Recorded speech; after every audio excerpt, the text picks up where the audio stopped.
Hi hello guys ഇന്ന് നമുക്ക് ഇന്നലത്തെ വീഡിയോ കേട്ടോ. ഇന്നലെ ഇപ്പോൾ ബറാത്തല്ലായിരുന്നു. അപ്പോൾ ഇതിൻ്റെ വീഡിയോ ആയിട്ട് നമ്മൾ കാണിക്കാൻ പോണെന്ന്. ഉച്ചക്ക് ചോറുന്നാൻ വന്നപ്പോൾ പച്ചക്കറി കൊടുത്തിട്ടുണ്ടായിരുന്നു കേട്ടോ. ആ പച്ചക്കറി ഞാനൊക്കെ എടുത്ത് വെച്ച് ബാക്കിയുള്ള വേസ്റ്റും കാര്യങ്ങളൊക്കെ കോഴിഫ്ലവറൊക്കെ ഉണ്ടാവില്ല, അതൊക്കെ ഞാൻ അങ്ങനെ മുറിച്ചിട്ടാണ് ഗൈസ് ഞാനിതാക്കലും ഒക്കെ കഴിഞ്ഞു. പിന്നെ ഇപ്പോൾ ഈ വാതിലടക്കണ വെച്ചാൽ കുട്ടി ഉറങ്ങാണ് ചെറുത്. അപ്പോൾ ഓൻ ഉറങ്ങുന്ന ടൈമിൽ ഉണ്ണിയപ്പം ചൂടാന്നുള്ള എൻ്റെ മനസ്സിൽ പ്ലാനിങ് കിട്ടും. പറഞ്ഞ പോലെ തന്നെ ഓന് എണീക്കുന്നതിന് മുമ്പേ ഉണ്ണിയപ്പം ചൂടലും കാര്യങ്ങളൊക്കെ കഴിഞ്ഞു കേട്ടോ. വാതിൽ വെച്ചില്ലെങ്കിൽ ഓൻ ഈ അരി അരക്കണ സൗണ്ടൊക്കെ കേട്ടോ ഓൻ പെട്ടെന്ന് നീച്ചു പോരും കേട്ടോ. പിന്നെ നമ്മളിപ്പോൾ തേങ്ങ പൊട്ടിക്കണ രംഗമാണ് ഗൈസ് ഇപ്പോൾ ഈ കാണും കേട്ടോ. ഗൈസ് നമ്മൾ പിന്നെ എവിടെ പരിപാടി അവതരിപ്പിച്ചാലും അതൊന്ന് മൂഞ്ചും. അങ്ങനെയാണ് ഗൈസ് ഞാൻ എന്ന് വെച്ചാൽ തേങ്ങ പൊട്ടിച്ച സമയത്ത് ഗൈസ് 2 കഷ്ണമല്ലോ, അത് ഒന്ന് വലുതും ഒന്ന് ചെറുതുമായി ഗൈസ്. അതാണ് ഇപ്പോൾ നിങ്ങൾ ഈ കാണുന്നത് കേട്ടോ ഗൈസ്. പിന്നെ ഇപ്പോൾ ഞാൻ എങ്ങനെ ഉണ്ണിയപ്പം ഉണ്ടാക്കുകയെന്ന് വെച്ച് കഴിഞ്ഞാൽ ആദ്യം നമ്മൾ അരി അരച്ചും കണ്ട് അതിലിടും. അതിന് ശേഷം അതൊന്ന് അരച്ച് കഴിഞ്ഞതിന് ശേഷം അരഞ്ഞ ശേഷം ഏലക്കായ പൊടിച്ചു അതേപോലെ തന്നെ മൈദ ഇടും. നല്ല മൈദ ഇട്ടാൽ തന്നെ നല്ല സോഫ്റ്റ് ആക്കാം. ഞാൻ അരിപ്പൊടി ഇടും കേട്ടോ. എൻ്റെ ഒരു ഇത് പറഞ്ഞാൽ അരിപ്പൊടി ഇട്ടാൽ ഒന്നുകൂടി കട്ടി കൂടുന്നതാണ്. നിനക്കറിയില്ല കേട്ടോ, ഞാൻ അങ്ങനെ ഇട്ടിടലും. ഞാൻ അരിപ്പൊടി ഇട്ട സമയത്ത് ഞാൻ അതിൻ്റെ ഉണ്ണിയപ്പം നല്ല കട്ടി കൂടിയപ്പോൾ തോന്നി. പിന്നെ മൈദ ഇട്ടതിന് ശേഷം നല്ല സോഫ്റ്റായി വരലുണ്ട്. പിന്നെ നമ്മൾ തേങ്ങ ചിരകി പിന്നെ ഏലക്കായ പൊടിച്ചത് ഇടുക കേട്ടോ.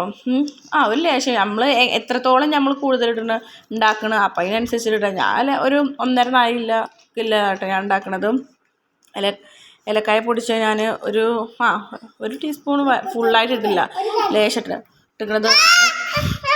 പിന്നെ ഞാൻ ഇങ്ങനെ കേട്ടോ ഗൈസ്, ഞാൻ വീഡിയോ എടുക്കൽ ഗൈസ് എന്താ പറയുക ഇതുമ്പോൾ അങ്ങനെ വെച്ചിട്ട് ഗൈസ് ഇവിടെ ഈ ഓൺ വൈസ് കൊടുക്കുന്ന ടൈമിൽ ഞാൻ കുറേ നേരം ഓൺ വൈസ് കൊടുക്കാൻ വേണ്ടി ഇരിക്കുള്ളൂ.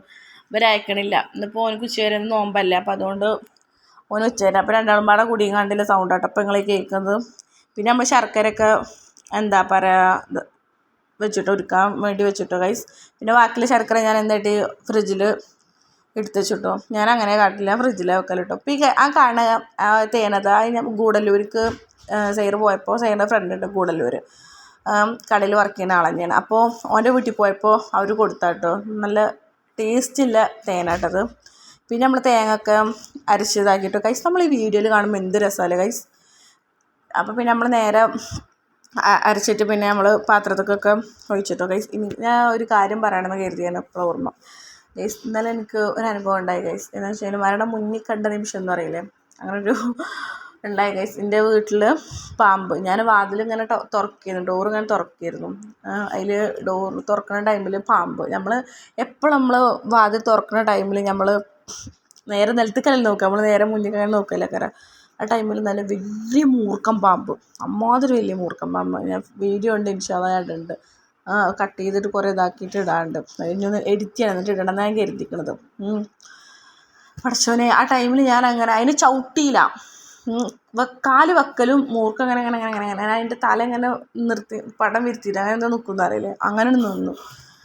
പഠിച്ചോനെ വജ്രീങ്ങളെന്ന് പറിച്ചിലും ഞാൻ ഉള്ളിലേക്ക് കയറലും വാതിലടക്കലും എല്ലാം പേരുടെ ഉള്ളിലേക്ക് കയറിയിരുന്നു. ഞാനും എൻ്റെ 2 മക്കളുണ്ടായിരുന്നു.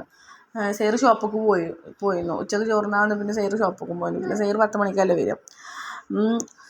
ഞാൻ ആകെ അങ്ങോട്ട് എന്താണെന്നാ പറയുന്നത്, ആകെ അങ്ങോട്ട് ഇല്ലാണ്ടായി. അപ്പോൾ ഗൈസ് നമ്മളെ ഈ വീഡിയോ ഇഷ്ടമാണെങ്കിൽ ലൈക്ക് ചെയ്യൂ, കമൻറ്റ് ചെയ്യൂ, സബ്സ്ക്രൈബ് ചെയ്യൂ.